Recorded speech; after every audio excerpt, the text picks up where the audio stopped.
Hi everyone, তোমরা সবাই কেমন আছো? আশা করছি সবাই ভালো আছো। তো তোমরা তো ভাবছো যে আমি কেন আবার এত সাজুগুজু করলাম। আরে দাঁড়াও দাঁড়াও বলছি। কারণ আজকে হচ্ছে বাবাইয়ের বার্থডে, মানে আমার দাদার ছেলের আজকে বার্থডে। তো সেখানেই যাব। চলো, আমি ওর জন্য কিন্তু একটা কেক এনেছি আগের বারের মতোই, মানে পুপুকে যেরকম দিয়েছিলাম। এবারে ওর কেকটা আলাদা। চলো, তো যখন খুলবো তখন তোমাদেরকে দেখাবো। চলো, আমি কিন্তু ফ্রিজ থেকে কেক নিয়ে নিয়েছি। তো এই দেখো কেক।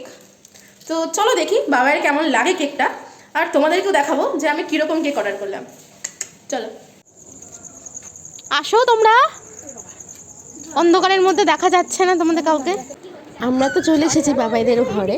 তো দেখতেই পাচ্ছ, এবার আর কিন্তু কিছু বলতে হয়নি চোখ ধরার কথা। পুপু এমনি এমনি বলছে যে পিপি আমি চোখ ধরে নেবো। দেখো বাবাইয়ের রিয়াকশানটা, ও তো জাস্ট গাড়ি চালাবে এই সব উল্টো পাল্টা কথা বলেই যাচ্ছিল। যাই হোক, এ দেখো ওর দুটো কেক। এদিকেরটা হচ্ছে ওর বাবা এনেছে, মানে আমার দাদা, আর এটা আমি নিয়ে গিয়েছিলাম। তো এবার শুরু হবে। দেখো বাচ্চা টিম সব বসে পড়েছে পাশে, খুব খুশি। যার জন্মদিন সে তো নাচানাচি করে দেখতেই পাচ্ছ। ওকে দেখে ঠিক আমার ছোটোবেলার কথা মনে পড়ে গেল। সেই ছোটোবেলাতে জন্মদিনে কেক কাটবো, এটা যে কি মজার ছিল। এদের দেখে আমাদের সেই নিজেদের ছোটোবেলার কথা খুব মনে পড়ে যায়, তাই না? তো চলো, আজকের মতো এইটুকুই। দেখা হচ্ছে পরের একটা ব্লগে।